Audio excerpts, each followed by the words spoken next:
Soit x qui suit la loi binomiale de paramètre np, 80, 0,5. On veut l'espérance, on fait np, donc 80 fois 0,5, ça fait 40. Et pour la variance, on fait npq, donc 40 fois la probabilité complémentaire pour aller à 1,05, c'est 0,5. Donc ça fait 20. Et donc sigma, c'est la variance, la racine carrée de la variance. Sigma, racine carrée de variance, racine carrée de 20. Donc sigma au carré, c'est racine carrée de 20 au carré, donc 20. Est-ce que n fois p est plus grand que 5? Oui, ça fait 40. Est-ce que n fois q, ça fait plus grand que 5? Alors ça, on l'a pas fait. N, 80, et q, c'est 0,5, bah ça fait aussi 40, du coup. Donc c'est bon. On peut donc approcher la loi binomiale, enfin, voilà, par une loi normale de paramètre mu sigma au carré. Voilà. Mais communément, vous verrez 20. Mais ça dépend des éditions des livres. Voilà, sigma au carré, c'est mu sigma au carré. Ok. Et pour la calculatrice, vous devez taper racine carrée de 20. Qu'on soit bien d'accord. Alors, imaginons qu'on veuille la probabilité de x plus petit ou égal à 10 réussite sur 80. C'est pareil que p de y inférieur ou égal à 10 plus 0,5 pour correction. Parce que ça, c'est une approche de la loi binomiale, cette loi normale. Voilà, donc, on cherche p de y inférieur ou égal à 10,5. Normal FREP, 10 puissance moins 99, c'est encore plus sûr que 0, ça fait vraiment 0. 10,5, donc là c'était ce qu'on voulait.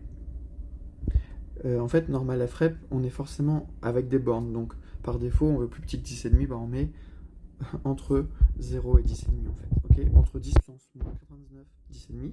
40, c'est la moyenne. Là, on est sur y. Hein. Et racine carrée de 20, parce que c'est les paramètres d'une loi normale, c'est mu sigma au carré. Donc l'écart type au carré. Nous, on met l'écart type dans la calculatrice. On ne met pas l'écart type au carré. Okay. S'il y avait 5 ici, juste 5, eh bien ça veut dire qu'il faut mettre racine carrée de 5 ici. Mais encore une fois, ça dépend des manuels. Mais pour l'instant, on sait que ça c'est l'écart type avec le carré. Bah, on sait que c'est racine carrée de 20, l'écart type. Et racine carrée de 20 au carré, l'écart type au carré. Bon, on fera une autre vidéo dessus. Donc voilà, ça fait 0. Ok. Donc on a réussi à faire l'approche. Et si on veut p de x compris entre 60 et 70 réussites sur 80 expériences, alors on va remplacer x par y. Et on fait toujours la petite correction de moins 0,5 à gauche, plus 0,5 à droite. Et nous cherchons p de 59,5, 77,5 avec y qui est compris entre ces deux valeurs. Et donc on tape normal FREP. On met les deux valeurs des bornes. Donc 59,5. Alors pour que ça marche, 59, on met un point pour la virgule et on met donc ici. Et lorsqu'on change de paramètre, pour mettre l'autre borne, on met la virgule sur la vraie virgule, ici. Là, il y a le point. Voilà. Et là, 70,5, virgule. Ensuite, on met quoi? On met 40 et racine carrée de 20. On y va. Et ça fait 6,50 fois 10 puissance moins 6, c'est-à-dire 0. Effectivement, comme nous avons approché la loi binomiale par la loi normale avec y, eh bien, nous voyons que mu est de 40, et que nous voulons 59,5, 70,5. 59,5 est loin de 40.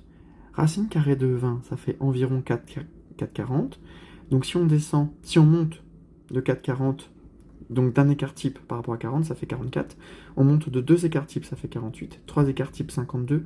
4 écarts types, 56. 5 écarts types, 60. Donc on est à plus de 4 écarts types de 59,5, donc ça fait 0. Ça c'est très bien. Fin de la vidéo.